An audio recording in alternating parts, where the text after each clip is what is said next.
السلام علیکم ورحمۃ اللہ وبرکاتہ۔ الحمدللہ کفا وسلام علی عبادہ الذین اصطفیٰ، اما بعد۔ محترم ناظرین کرام، آج کی نشست کا موضوع ہے وائرس سے بچنے کے لیے سلف صالحین نے کیا کیا، ایسی پریشانی کے موقع پر ہم اور آپ کیا کریں۔ آئیے دو تین واقعہ میں آپ کے سامنے رکھتا ہوں۔ 18 ہجری کا واقعہ ہے۔ عمرو بن عاص رضی اللہ تعالیٰ عنہ گورنر تھے شام کے، سیریا کے۔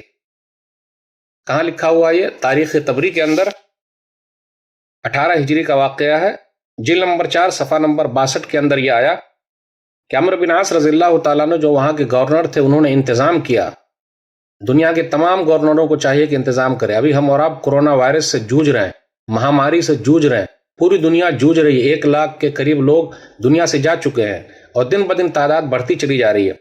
عمرو بن عاص رضی اللہ تعالیٰ عنہ نے ایسے وائرس کے پھیلتے وقت، جب طاعون کی بیماری پھیلی تھی، تو لوگوں سے کیا کہا تھا؟ ایھا الناس ان هذا الوجع اذا وقع فانما يشتعل اشتعال النار فتجبلوا منه في الجبال۔ اے لوگو، یہ طاعون کی بیماری جب لاحق ہوتی ہے تو آگ کی مانند ہوتی ہے، سب کو جلا کر راکھ کر دیتی ہے، اس لیے پہاڑوں میں چلے جاؤ۔ وہ خود نکلے، وخرج الناس فتفرقوا، تو لوگ بھی ان کے ساتھ نکلے اور پہاڑوں میں جا کر لوگ پھیل گئے۔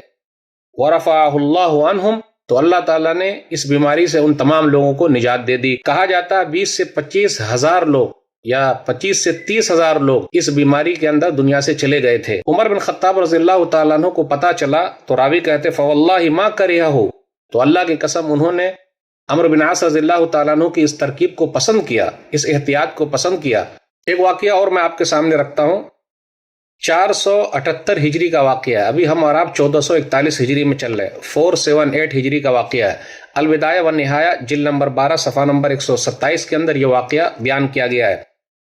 حافظ ابن کثیر رحمۃ اللہ علیہ کہتے ہیں کہ سخت بخار کی وجہ سے شام، عراق اور حجاز کے اندر طاعون کی وبا پھیل گئی، یہاں تک کہ جانور بھی ہلاک ہو گئے، دودھ اور گوشت کی قلت ہونے لگی، تیز گرم ہوائیں چلنے لگی، طوفان بھی آیا، بے شمار درخت جو ہے وہ اجڑ گئے۔ لوگوں نے سمجھا کہ اب قیامت آ گئی ہے۔ اس بیماری کا مقابلہ کرنے کے لیے اس وقت کے جو خلیفہ تھے، انہوں نے یہ ترکیب سکھائی اور کہا، اس وقت کے خلیفہ کا نام تھا المقتدی بامر اللہ۔ سب لوگوں کو چاہیے کہ بھلائی کا حکم دے، برائیوں سے روکے، سب لوگ گناہ سے رک جائیں، میوزک کے جتنے آلات ہیں، جتنے مشینیں، سب کو توڑ دیا جائے۔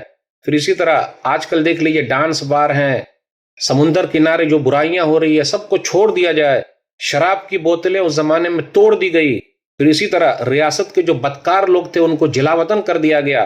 تھوڑے عرصے کے بعد اللہ تعالیٰ نے تمام لوگوں کو اس بیماری سے نجات دے دی۔ ایک واقعہ اور میں آپ لوگوں کے سامنے رکھتا ہوں۔ 449 ہجری کا واقعہ۔ ابھی ہم اور آپ 1441 ہجری میں چل رہے ہیں۔ البدایہ والنہایہ جلد نمبر 12 صفحہ نمبر 89 کے اندر ہے، کیا بیان کیا گیا ہے کہ بغداد کے علاقے میں اور حواس کے علاقے میں ایک بیماری پھیل گئی، بھوکمری عام ہو گئی، وائرس پھیل گیا، قیمتیں بڑھ گئی، 1 لاکھ کے قریب لوگ اس بیماری میں مارے گئے۔ حالات بہت خراب تھے، پریشانی بہت زیادہ تھی، سخت آزمائش کے دن تھے۔ وَلَيْسَ لِلنَّاسِ شُغْلٌ فِي اللَّيْلِ وَالنَّهَارِ إِلَّا غُسْلُ الْأَمْوَاتِ وَتَجْهِيزُهُمْ وَدَفْنُهُمْ۔ دن اور رات لوگوں کا ایک ہی کام تھا کہ وہ مردے کو غسل دیں، نہلائیں، دھلائیں، یہاں تک کہ جب کھودنے والا، قبر کھودنے والا قبر کھودتا تو اس میں 20 آدمی کو ایک ساتھ، 30 آدمی کو ایک ساتھ رکھ دیا جاتا۔ آج بھی دیکھ لیجئے کورونا وائرس کی وجہ سے لگ بھگ 1 لاکھ کے قریب لوگ دنیا میں جا چکے ہیں، اور کہیں کہیں پر قبریں پہلے سے تیار کر دی گئی ہیں، اور کہیں کہیں پر لوگوں کو نصیب نہیں ہو رہا ہے، جگہ نہیں مل پا رہی ہے۔ فقیروں کو دینار اور درہم دیا جاتا تو وہ کہتے انا ارید کسرا، میں تو روٹی کا ٹکڑا چاہتا ہوں۔ کہا یہ بھی جاتا ہے کہ اس زمانے میں لوگوں نے جانوروں کو کھانا شروع کر دیا۔ ارید ما یسد جوعی، میں روٹی کا ٹکڑا چاہتا ہوں تاکہ میری بھوک جو ہے وہ ختم ہو جائے۔ لوگوں نے توبہ استغفار کیا، وتاب الناس، اور لوگوں نے توبہ استغفار کیا، صدقہ و خیرات کیا، تو اللہ تعالیٰ نے اس بیماری سے نجات دے دی۔ تو ایسی پریشانی کے وقت ہمیں اور آپ کے لیے ضروری ہے کہ ہم اور آپ بھی صدقہ و خیرات کریں، توبہ استغفار کریں، سلف صالحین کے طریقے پر چلیں۔ اللہ پوری دنیا میں لوگ پریشان ہیں، اس پریشانی کو دور کر دے، کورونا وائرس سے ہم سب لوگوں کو نجات دے دے، پوری دنیا کے لوگوں کو نجات دے دے، آمین۔ والسلام علیکم ورحمۃ اللہ وبرکاتہ۔